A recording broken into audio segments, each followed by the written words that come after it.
Hello. I think everybody has seen the digital controller I had been creating and the software I've been writing with it. So I bought this little board, got this little board yesterday. It's a relay board, and I'm going to test out the concept of this. I had to do a few things to make sure that it's going to work for what I want to do. So I had to do a lot of research and figure out, what needs to be done to make this work.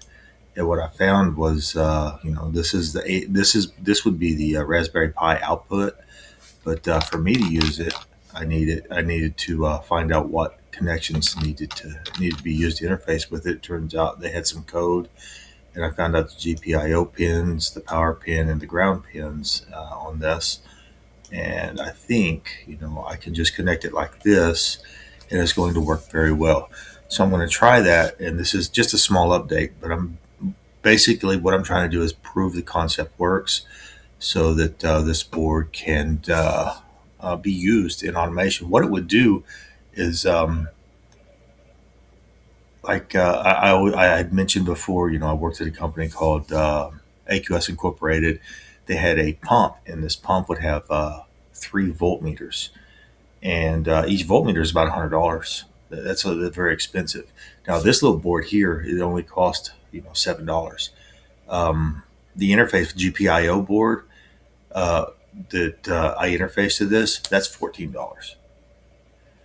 You don't really need the circuit that I designed for this, but I'm going to go ahead and build that because I wanted to. I wanted to design that and see what I could do with it, and I think it'd be very useful. But you could actually just control it with that $14 board and the $7 board. And what that would do is it would free up $200 on those test sets. You wouldn't have to use those. It'd also make it where you could interface it with a computer and automate it, and it would get user error. So another thing you could do is you could use a rotary switch, and you could select what you put, and then you could just manually take each measurement and still use 1 voltmeter instead of two, so it saves you $200. But I'm just going to prove the concept works with this. I've kind of decided, I've got a few things I can do to try to get this going because I'm running out of money. So I think what I'm going to do is start selling coffee mugs. And I've come up with some ideas on these coffee mugs just to make some money, to finance what I'm trying to do so that I'm not homeless and living in a ditch because the cops are hiding the truth about my daughter being alive. They think it's funny. They laugh in my face. It's the sickest thing I've ever seen. They think it's absolutely funny to laugh in my face while hiding the truth about my daughter being alive. So I thought I could do this one. That would be a good coffee cup. Just imagine you're at work, and your boss is from Texas, and he's looking at you, and you're from Oklahoma, and he's like, "Hey, want some coffee?" And he'll hand you that little mug. Or that one. That's a really good one.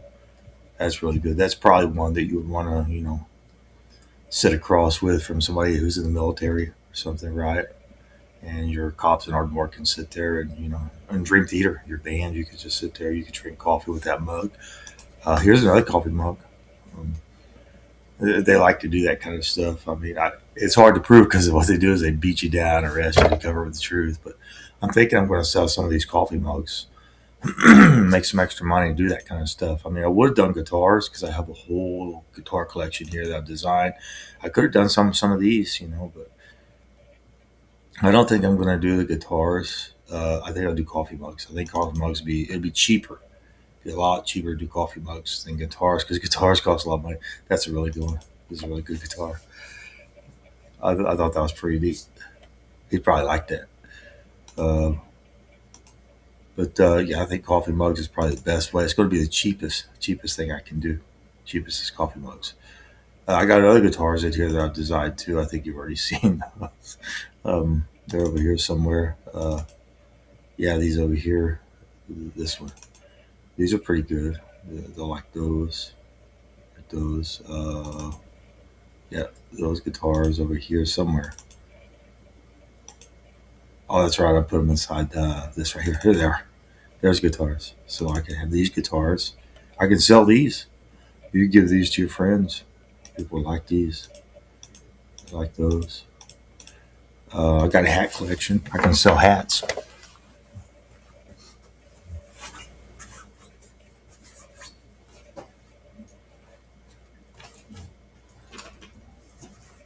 So I got a hat collection I started. I got this one.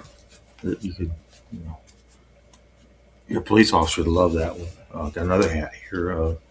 Mm, you could sell it, go to church for in this one. That's a good one. Um, Here's another one.